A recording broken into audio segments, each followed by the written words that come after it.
Open your mouth. Spread your legs. Clear. Let's go.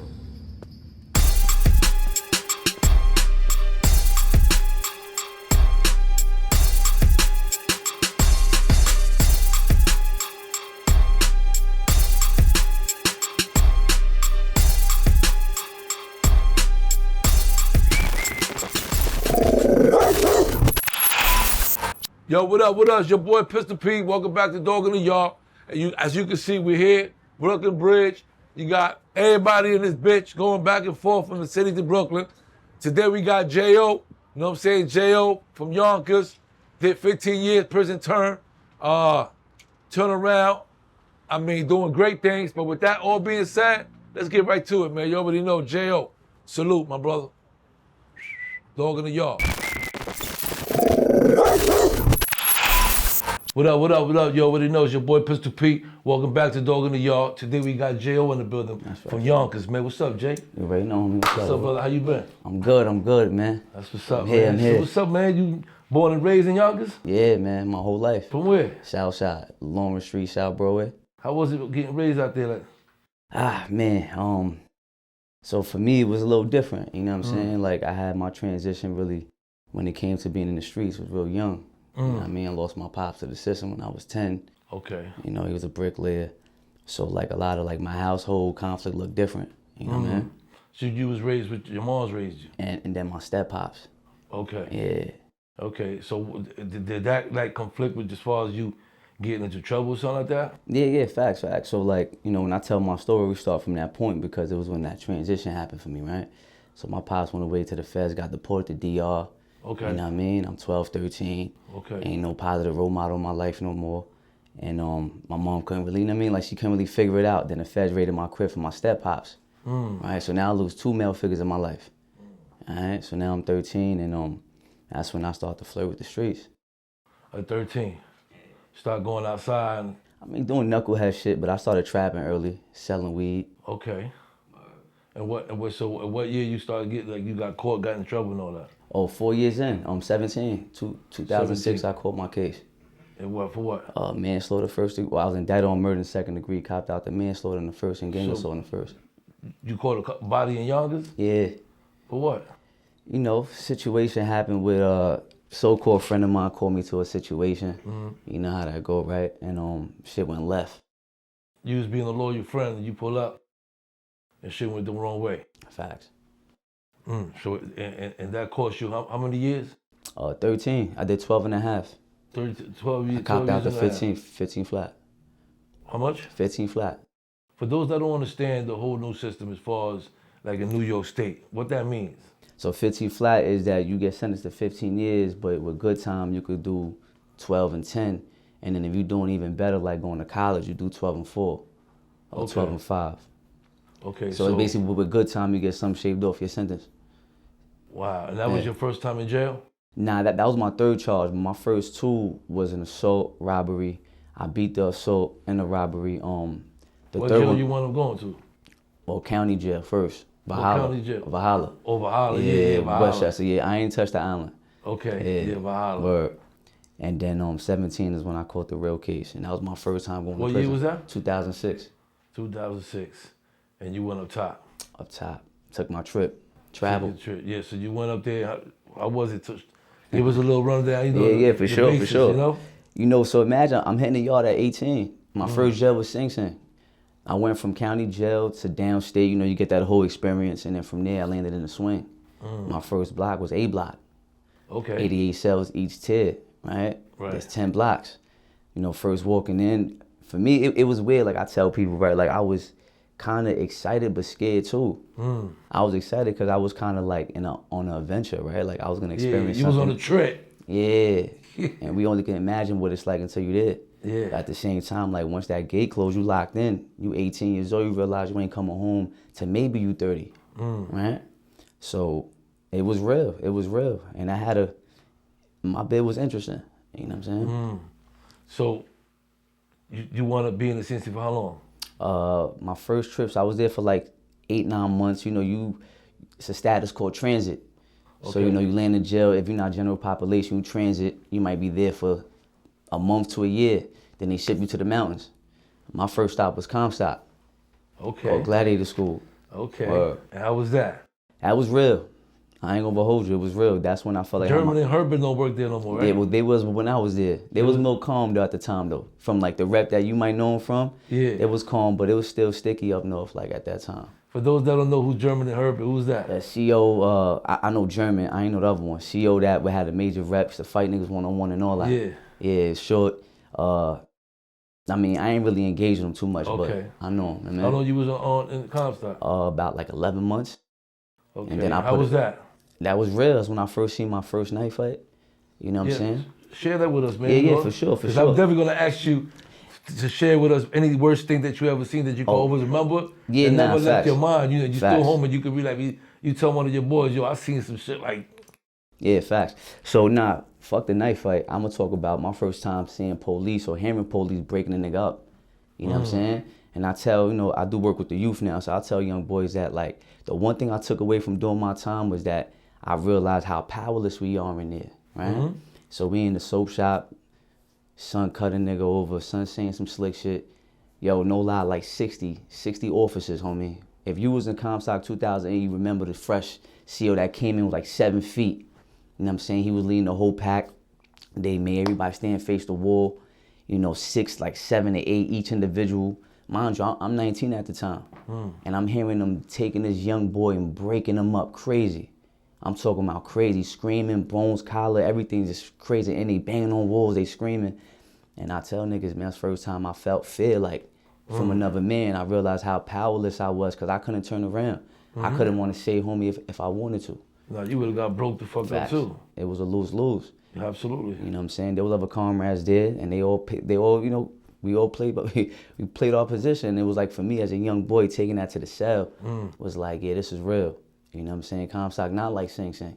Yeah, you know, it's two different worlds, right? Two different worlds. Yeah, it's two different worlds. Sing Sing is that a lot of people just like be like Sing Sing is almost like a step away from home. Facts. And don't say with all the liberty shit, super loose, this, that. Comstock, you get escorted, you can't talk on the hallways. Facts. Right? Facts. Different. It's a different, but it kind of. When you was at in Comstock, what block? I was in 2 tiers. I forgot. I was in D block. Yeah. I was in D block. You know what I'm saying? But it was real though because I felt like that's where like it woke me up to saying this is what jail is, and that's when I became militant. You know what I mean? He told me stay away from 5 things up north, homie. Right? Ain't no rats, ain't no homos, ain't no police. Don't gamble, don't fuck with gangs. That's right. And I kept it clean. You know what I'm saying? I was moving real militant from a young age. I was 19, man. Niggas thought I was 29. Yeah, because you was mature. I was moving mature, doing the right thing. You had no other choice but to grow fast. Facts.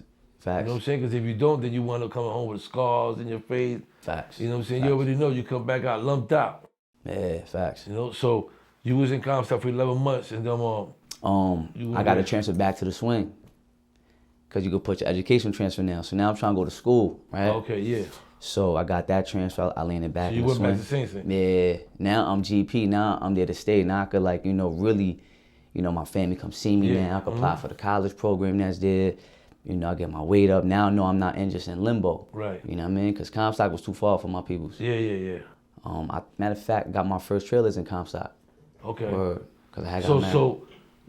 So you got married? Facts. Young. You got to share that with us, man. How was that? What was the experience as far as when you got married and how was that? Shit was real. I mean, I never been through that shit, so I like to know. Yeah, facts. I was 18. I married a girl that I was with, that I knew her since we was 5. Wow. You know what I'm saying? I was juggling a couple situations. I had to make my choice. And it was a weird, I mean, I'm 18, come saying my vows, homie. That shit sound different, you know what I mean? But we all have one thing in mind. We trying to make the bit easier. Right. You know what I'm saying? No matter what lane you in, you trying to do it easy. You know what I mean? So Comstock, you know, and the good thing about the stock, unlike a lot of jails, you get trailers every 45 days, 50 days versus certain jails is 90, 120 days. You know what I mean? So we got our first time together was in the stock. Wow. But it was a weird thing to be married at 18 years old. You know what I mean? So you start getting trailers? Yeah, got my first 2 in the stock, and then I got shipped down to the swing. Okay. I was rocking out there for a while until I had my first situation. I went to the box for 4 months. Also, you got into something? Yeah, man. What happened? It's weird. It's like some stupid shit, but it really was principle. You know what I'm saying? So I was in 5 building in Sing Sing, A block. And old timer named Diesel from Brooklyn. You know, he was walking around chest out all crazy. I'm young, I got long hair, you know what I'm saying? So for me, I always felt like you gotta show niggas your teeth because they might see you as a pretty boy in profile until you show them that energy. You know, so me and son already kind of bumped heads twice, and on this one given day, it was just the right nigga did the wrong thing. You know what I'm saying? And we ended up getting it in the slop sink / shower, and one of the bros jumped in, my son Archie. He was trying to break it up, in fact. You know what I'm saying? But me and son was locked in already. And lo and behold, nigga Chi Ali was there for that. Okay. That's the bro. Shout out to Chi Ali. Shout out to Chi Ali, my brother. You already know. Yeah, facts. He's been in that walk with me. Yeah, facts. We was there breaking bread together, working out and all that. And yeah, long story short, nigga told. You know what I'm saying? Nigga threatened to press charges and all that. You know, shit got split open. Told nigga hold it down. I even grabbed the grip on some like, yo, what's the next move? Nigga backpedaling to the cell. I'm thinking he gonna hold it. But niggas did the count. Nigga tried to sneak to the yard to act like the weight fell on him. That was the story. Until, yeah, niggas came and got me. Then they came and got Archie. And niggas shit me. Niggas shit me to Coxsackie. Where I did most of my box time in the swing, then went to Coxsackie, then they How long you was in the box for? about like almost 90 days. How was that? That's when that was my real reflection for me. That's what I'm saying. Yeah, nah, that was my Share that real with us, reflection. man. So like, think about it. I'm 17 when I first found myself catching a real life altering circumstance, right?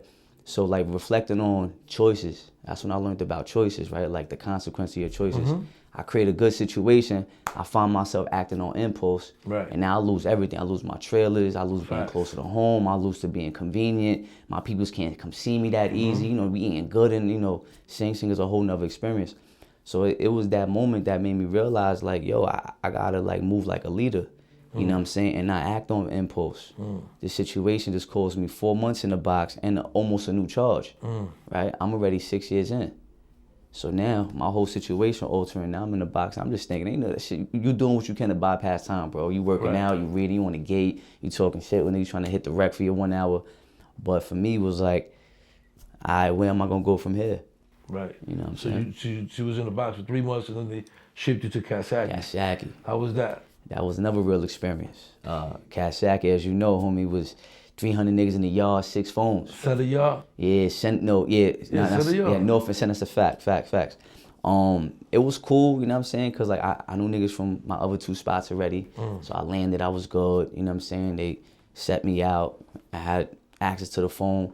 But that's when it's like, you see Rochester, Albany, Syracuse. Some niggas is like 300 deep in the yard. The 3-year-olds was over that here. cell? 100 cell was, Coxsackie cell. yeah, that shit was oppressive, homie.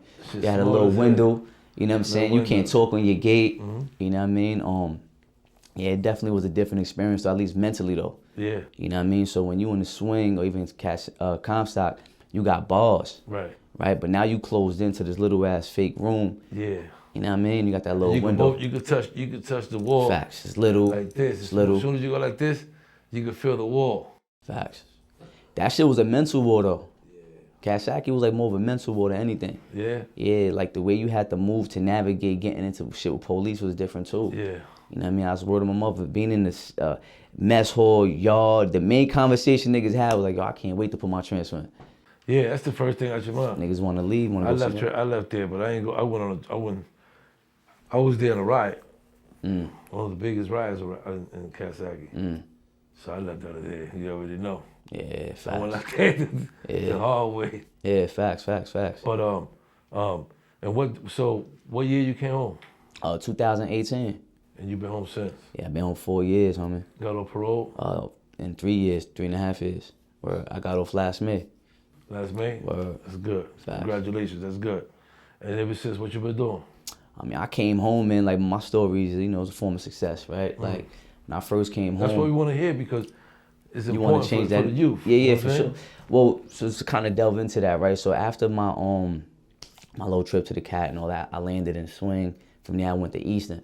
That's when my transformation So happened. what was that? Easton was Nap. Okay, now. Right? The reason why I mention that, because that's when my transformation really brought me to be the person who I am. That's Yeah, important. for So sure. go ahead, you got Let's transferred dig in in. that.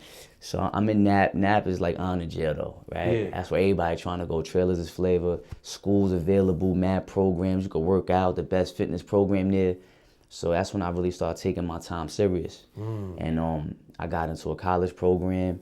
It was called Ball Prison Initiative. You know, a lot of fellas graduated from there. And just having that academic experience, getting ready for the streets, you know what I'm saying? For me, it was like a great experience and kind of helped me get my mind right so I could put my plan together.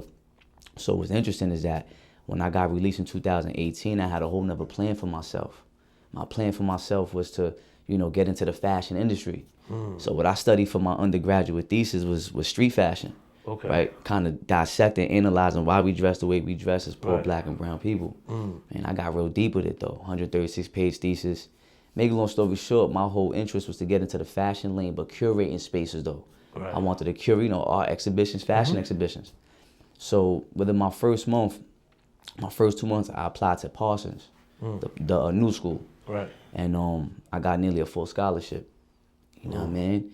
So, but I had to get to the bag or whatnot. And mind you, I'm fighting them demons on the way home, right? Yeah, My people's in the field still. You know, they doing really well for themselves, but I gotta kind of stay the course. Right. So I landed a job working with a congressman Right. through a network through my college. My first full-time gig was working as a constituent advocate in Newburgh, while I'm also working in the Empire. Newburgh, word. Okay. I'm traveling from Yonkers to Newburgh, trying to get to the back, preparing to get to school. And this is all within my first 4 or 5 months home. You know what I'm saying? Then I land a contract working in the Empire State Building. I'm doing some research there. And then I'm preparing for school. It's so real, homie. I was waiting tables in the downtown waterfront. Right there on the water in the marina, homie. I was getting to it. I get into school full time. I'm working 2 jobs. That's when shit changed for me, homie. Right? I realized that I was moving too fast. I was too goal oriented. Like I was trying to catch up for lost time too fast. Okay. You know what I mean? But a beauty came out of that. 2019 is when I made my transition from finishing to trying to pursue school to start my own nonprofit. It's called 914 United. I'm the executive director. You know what I mean? What is it? It's called 914 United. Okay. Yeah, you know, it's a Lower Hudson Valley focused organization. It's a mentoring organization for justice involved individuals. Okay. We're working with youth that are like 11, 12 years old now. You know, and right now, 2.5 years later, like, we a grown force in Westchester. You know what I'm saying? You come home from parole, they gonna mention you. They gonna mention me, they gonna mention 914. A lot of brothers at the time with is some transferred on my team, some is getting my help. You know what I mean? Wow, that's great, man. Yeah. So you know, you deal with young kids from what? They like they ain't got no parents, like trouble kids at home, like what? I mean, just gang influenced, gang that's what I'm involved, young shooters, you know, a lot of them. So you work hand in hand with them? Yeah, like we started with direct service. So our focus is mentoring, right? Providing mentorship. I did 13, I changed my life around. Half of my team did the same thing. So now we in front of these young brothers trying to let them know where they about to go. We been there, but we can disrupt that path and take you somewhere else. So currently we in the jails, we in the Westchester County where I caught I copped out, that's a fact. You know, we in Woodfield Detention Center where young boys is catching shootings and gun charges. They laying in Woodfield. We popping in there, you know, giving them perspective. You know what I mean? So the whole goal is to try to get into the spaces where the young boys is going in. You know what I mean? So we could disrupt that pipeline between the streets to prison. Okay. And how long you been doing that? Started 2020, right before the pandemic. You know, we about 2.5, 3 years old. 14 members on my team. That's good, man. Congratulations, man. Yeah, for sure, bro. Word. Congratulations, man. I love that. And shit, I might have to come make a stop. Yeah, come through. Listen, man, we about to connect with Giant now. Yeah, because Giant taking me to Rikers Island, so yeah, that's the shit right there. We trying to go talk to these kids. Listen, that's where it's at right now, right? Like we got to show them the guidance that we didn't have when we was their age, right? Yep. You know, we did our time not only just for ourselves, but for the, you know what I mean, for the people that, you know what I mean. So you know, and the good thing is like once you when you're around them young boys and you realize that all they need is a good conversation. Yeah. Cause think about it, the typical conversation they having is around violence, drugs, guns, money, right? So we bring in a different perspective, and then we run different programs to target the thinking, teaching them financial literacy, right? Some don't even know the basics of opening a bank account, how to use their credit card, how to build your credit. Right. Who had conversations with us when we were 16 about that? Nobody. Right? So we doing things like that, man. Shout out to my team, in fact, man. You know, we out here just trying to give back. That's what is important. Programs like that is important. Yeah. Just like, you know, even brothers coming home and helping them out get their ID. A lot of brothers been in jail so long, they don't know how to get their ID. They don't know certain shit, basic shit. Everybody, unfortunately, where they smart, educated, went to college, graduated. Facts. Some brothers, they was in the yard the whole time. Facts. And that's something I was not trying to do, but Absolutely, you know what I'm saying? You know what I'm saying? You know, but I love what you do. You know what I'm saying? Keep doing it. You know what I'm saying? You can always, I would love definitely stay in contact and try to situate something. I make my presence be known, go through there, you know what I'm saying? If I could talk to a kid or two. Pop in there, man. That'll be great, you know what I'm saying? We believe in exposure's power, bro. Absolutely, you know what I'm saying? It's about helping each other be, that's why programs like that, that's why this show is important, this platform is important. Yeah. You know what I'm saying? Because you be able to show these brothers, these young brothers, these kids, that it's a different way. You know what I'm saying?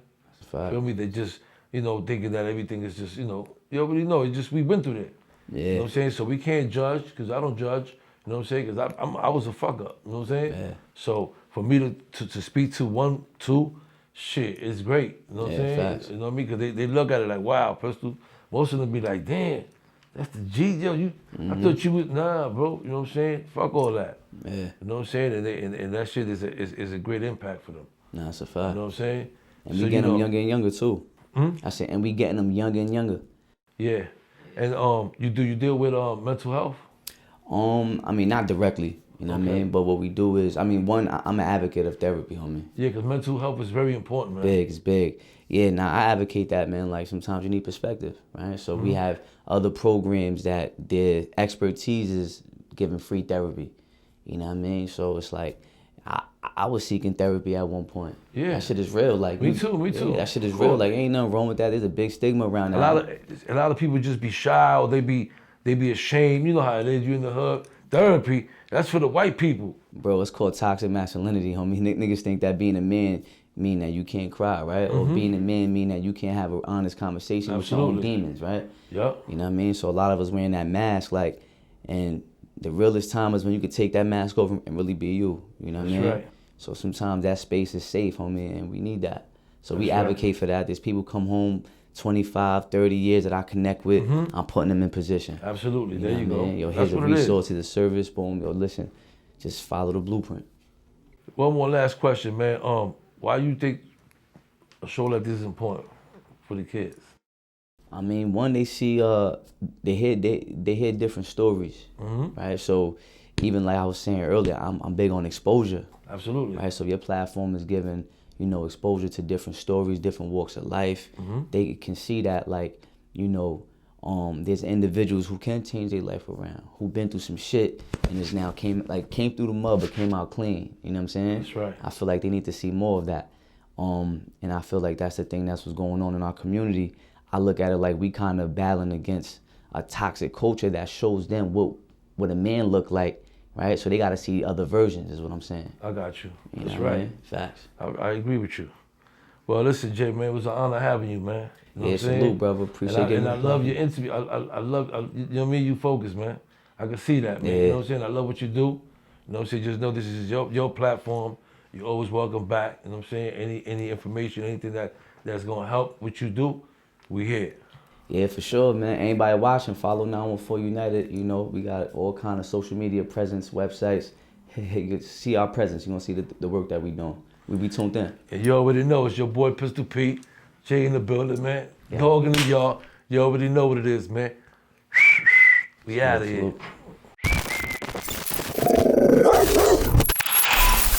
Welcome back to Dog in the Yard. I want to thank all my peoples out there that keep supporting me every week, loyally and all that. Appreciate you guys humbly. You know what I'm saying? With that being said, J.O., I want to also thank you for coming through.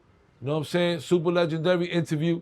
Keep doing your thing. You know what I'm saying? I'm going to definitely be out. You know what I mean? I would like to be a part of your whole 914 United. I mean, you're doing your thing, brother. You know what I'm saying? Salute, man. Keep doing your thing. You already know, Dog in the Yard, your boy Pistol. And I got to get my work on it.